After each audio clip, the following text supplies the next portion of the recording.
আওয়ামী লীগের কার্যক্রম নিষিদ্ধ হওয়ায় সেনাপ্রধানের নেতৃত্বাধীন জেনারেলদের একটি ক্ষুদ্র গোষ্ঠী ভীত এবং বিচলিত বোধ করছে।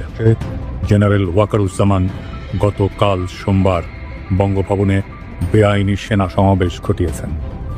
অন্তর্বর্তীকালীন সরকার বিরোধী কোনো ঘোষণা দেওয়ার জন্য রাত 1টা পর্যন্ত ঢাকা 7 জন জেনারেল, ঢাকার যে ব্রিগেড কমান্ডার যারা আছে, ব্রিগেড কমান্ডার গুলো আছে, তারা সেনাপতির সাথে কনফারেন্স করেছে। সৈনিকদেরকে বলা হয়েছে সেনাপ্রধান জেনারেল ওয়াকারকে কি সরিয়ে দেওয়া হবে বা হতে পারে। পরবর্তী টার্গেট কে রাষ্ট্রপতি এবং সেনাপ্রধান। আলাইকুম সামনে দর্শক, মৌলিক গুরুত্বপূর্ণ কিছু তথ্য আপনাদের মধ্যে শেয়ার করব, যে ভিডিওগুলো দেখলে রীতিমতো অবাক হবেন, চাঞ্চল্যকর অবস্থা সৃষ্টি হয়েছে। এর দুনিয়া তুলপার ভিডিওটি না দেখলে চরম মিস করবেন। আসুন সম্পূর্ণ ভিডিওটি দেখে আসি। কোন ফ্যাসিবাদ পন্থী কিছু সেনাপতি রাষ্ট্রদ্রোহিতার অপরাধে জড়িয়ে পড়েছে। আওয়ামী লীগের কার্যক্রম নিষিদ্ধ হওয়ায় সেনাপ্রধানের নেতৃত্বাধীন জেনারেলদের একটি ক্ষুদ্র গোষ্ঠী ভীত এবং বিচলিত বোধ করছে। তারা এখনও ভারতীয় সেনা কমান্ডের প্রভাবে পরিচালিত হচ্ছে। সীমান্তের ওপারের নির্দেশে জেনারেল ওয়াকারুজ্জামান গতকাল সোমবার বঙ্গভবনে বেআইনি সেনা সমাবেশ ঘটিয়েছেন। অন্তর্বর্তীকালীন সরকার বিরোধী কোনো ঘোষণা দেওয়ার জন্য রাষ্ট্রপতি চুপ্পুকে চাপ দেওয়ার জন্য পরিকল্পনা থেকে এসব করা হচ্ছে। এমন সেনা সমাবেশ রাষ্ট্রদ্রোহিতার শামিল, যা কঠোর শাস্তিযোগ্য অপরাধ। সেনাপ্রধান গতকাল বিভিন্ন পর্যায়ের অফিসারদের সাথে বৈঠক করেছেন। সেখান থেকে গুজব উঠেছে যে অন্তর্বর্তীকালীন সরকার প্রধান ডক্টর মোহাম্মদ ইউনূস সেনাপ্রধানকে অপসারণ করতে চান। এই গুজব ছড়িয়ে জুনিয়র অফিসার এবং সৈনিকদের সমর্থন আদায়ের যে চেষ্টা তারা করেছিল তা ব্যর্থ হয়েছে। আগামী কয়েকদিন সেনা অভ্যুত্থানের ঝুঁকিতে থাকবে বাংলাদেশ। তবে তরুণ অফিসার এবং সৈনিকদের সমর্থন না পাওয়ায় কুচক্রী শীর্ষ জেনারেলদের এই পরিকল্পনা সফল হওয়ার সম্ভাবনা খুবই কম। তবে সেনাবাহিনীর দেশপ্রেমিক সদস্যদের প্রতি সর্বদা ভারতীয় প্রভাবাধীন জেনারেলদের বিষয়ে সজাগ থাকার আহ্বান। 10ই মে শনিবার, তারিখটা একটু দেখায় দিয়ে নির্দেশ সাহেব, এই দিনে এই সিদ্ধান্ত হয়েছিল আওয়ামী লীগ নিষিদ্ধ হচ্ছে।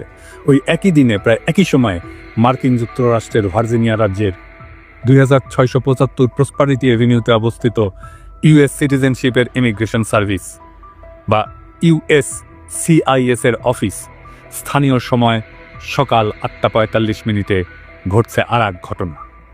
মার্কিন নাগরিকত্বের আবেদন করে চূড়ান্ত শপথ নিতে আসা 30 থেকে 35 জন বিভিন্ন দেশের নাগরিক হাজির আছেন। ইমিগ্রেশন কর্মকর্তারা দেশভেদে যারা উপস্থিত তাদের নাম ডাকছিলেন। প্রথমে কয়েকটি দেশের নাম ডাকার পর ওই দেশগুলার আমেরিকান নাগরিকত্ব পাওয়া ব্যক্তিরা দাঁড়ায় তাদের উপস্থিতি নির্দেশ করেন। এরপরেই আসে বাংলাদেশের নাম। বাংলাদেশের নাম ঘোষণার পরে 3 জন নাগরিক দাঁড়ায় তাদের উপস্থিতি নিশ্চিত করেন। এই 3 জনের মধ্যে 2 জন সাধারণ বাংলাদেশি নাগরিক হইলেও একজন অত্যন্ত আশ্চর্যজনকভাবে দক্ষিণ এশিয়ার একটা দেশে জয় বাংলা হয়ে যাওয়া এক মাফিয়া ডাইনির সন্তান। হ্যাঁ, ঠিকই ধরেছেন, আমি 5,500 বিজ্ঞানী জয়ের কথা কইতেছি। গত 10ই মে মার্কিন নাগরিক হিসেবে শপথ নিছে জয়। কার্ল রানের পুত্র জয় আমেরিকার সংবিধানকে সমুন্নত রাখার শপথ নিছে, আমেরিকান সংবিধানের প্রতি আনুগত্য প্রকাশ করে শপথ নিছে। ওই যে কুত্তা নিয়ে বসে থাকে না, ওইটা কুত্তাটা গলে সুন্দর আছে। বাংলাদেশের মিশন সমাপ্তি ঘোষণা করে নাকে খত দিয়া আমেরিকান সিটিজেন হইলেন 5,500 বিজ্ঞানী। আওয়ামী দালালিয়ার দ্বিমুখিতার স্বরূপ দেখেন। সারাদিন আমেরিকা গালি দিয়া নিজেই মার্কিন নাগরিক হলো হাসিনার গুণধর পুত্র। এই দেখেন নাগরিকত্ব গ্রহণ অনুষ্ঠানের শপথ অনুষ্ঠানের অ্যাপয়েন্টমেন্টের ছবি। আমার কাছে ওই অনুষ্ঠানের কিছু এক্সক্লুসিভ ছবি এবং ভিডিও আসছে। এইবার দেখুন এক এক করে ভিডিওগুলা।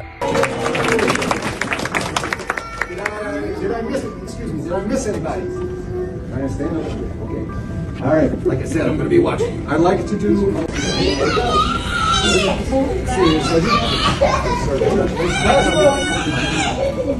ছবিগুলো দেখান এডিটর সাহেব একটু। পাসপোর্ট পেয়েও খুব বিষণ্ণ আইটি ইঞ্জিনিয়ার 5,500 জয়। কার্ল রানের পুত্র আর এক নমরুদের নাম জয়, খুবই প্রতীকী আওয়ামী লীগের বিজয়। 1971 সেই বিজয় যারে ভুল করে আমাদের মুক্তির যুদ্ধ বলে বোঝানো হয়েছিল। নমরুদের জন্মের পর এক পাকিস্তানি কর্নেল ঠিকই তারে নমরুদ বলে অভিহিত করছে। গতকাল একটি প্রশ্ন তুলেছিলাম যে সেনাপ্রধান জেনারেল ওয়াকারকে কি সরিয়ে দেওয়া হবে বা হতে পারে। আমি একটু আমার মতো করে অ্যানালিসিস করেছিলাম। কিছু খবর তো ঢাকা থেকেই পাই, কখনো সমর্থিত কখনো অসমর্থিত সূত্রে। কিন্তু আজকে যে খবরটি পেলাম যে গতকাল রাত্রে 3 বাহিনীর প্রধান, সেনা প্রধান জেনারেল ওয়াকারুজ্জামান, নৌবাহিনীর প্রধান অ্যাডমিরাল মোহাম্মদ নাজমুল হাসান এবং বিমান বাহিনীর প্রধান air chief marshal Hasan Mahmud কালকে 3 জন বঙ্গভবনের রাষ্ট্রপতি শাহাবুদ্দিন চুপ্পুর সাথে দেখা করেছেন।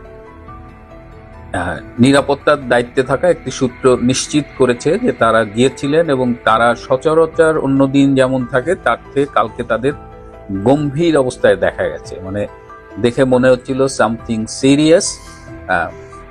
কি আলোচনা হয়েছে সেটা 3 জনের সাথে সরাসরি রাষ্ট্রপতির আলোচনা হয়েছে, কিন্তু আমার সূত্র আমাকে যেটা জানিয়েছে যে ডক্টর ইউনূস সেনাপ্রধানের বরখাস্তের জন্য রাষ্ট্রপতির কাছে যে চিঠিটি পাঠিয়েছিলেন সেই চিঠিটি এই 3 জন গিয়ে ঠেকিয়ে দিয়েছেন। অর্থাৎ এই যাত্রায় সেনাপ্রধানকে বরখাস্ত করার ডক্টর ইউনূসের যে উদ্যোগ সেটি আপাতত ব্যর্থ হলো। এর আগেও একাধিকবার ডক্টর ইউনূস চেষ্টা করেছেন ওয়াকারুজ্জামানকে এই দায়িত্ব থেকে সরিয়ে দেবার, কিন্তু এবার একটু সিরিয়াস ছিল। কারণ যেটা বলেছি যে general Waker has been already use, তার আর নতুন করে ডক্টর ইউনূসের সরকারকে দেবার কিছু নেই এবং সে যে মোটামুটি যে এ পর্যন্ত যে বেইমানি করেছে তার শাস্তি তার আসলে এখন পাওয়ার সময় হয়ে গেছে। তো এটুকু আমি জানতে পেরেছি। আর এই বৈঠকের পরে বঙ্গভবনে সেনা প্রহরা আরো জোরদার করা হয়েছে। আমরা প্রথম থেকেই দেখে আসছি যে রাষ্ট্রপতি এবং সেনাপ্রধানের মধ্যে এক ধরনের যোগাযোগ কাজ করছে এবং যখনই সেনাপ্রধান কিংবা রাষ্ট্রপতির চাপের মুখে পড়ে তখনই তারা পারস্পরিক সহযোগিতার হাত বাড়িয়ে দেন। দর্শক, ইতিমধ্যে আপনারা অবগত আছেন আওয়ামী লীগের সকল রাজনৈতিক কর্মকাণ্ড নিষিদ্ধ ঘোষণা করেছে অন্তর্বর্তীকালীন সরকার। এরপর থেকে কিন্তু গোপনে দর্শক, সম্পূর্ণ ভিডিওটি দেখলেন, বুঝতে পেরেছেন ভিডিওটি গুরুত্বপূর্ণ। বর্তমানে ডক্টর মোহাম্মদ ইউনূসের দেশ পরিচালনার ক্ষেত্রে একটু আস্তে আস্তে শক্তিশালী ভূমিকা পালন করছে। আমরা দেখেছিলাম শুরুতে অপদার্থের মতো তারা শুধু বসে বসে খেয়েছে, কিন্তু এখন তারা যে ভূমিকাগুলো রয়েছে আন্তর্জাতিকভাবে এবং প্রত্যেকটি বিষয়ে হস্তক্ষেপ করা এবং বাংলাদেশকে উগ্রগামী করা এবং বাংলাদেশের সর্বস্তরে তাদের একটি সংস্কার এবং পরিবর্তনশীল আবহাওয়া লাগানো এবং বর্তমানে তারা আওয়ামী লীগকে নিষিদ্ধ করা, আওয়ামী লীগকে বিচার করা এবং রাষ্ট্রপতি শাহাবুদ্দিন চুপ্পু এবং সেনাপ্রধান ওয়াকারুজ্জামানের বিষয়ে একটি সিদ্ধান্ত আসতে চলছে। প্রিয় দর্শক, সর্বশেষ আপনাদেরকে সকল আপডেট জানিয়ে দেবো। আমাদের চ্যানেলটিকে সাবস্ক্রাইব করে পাশে থাকা বেল বাটন অন করে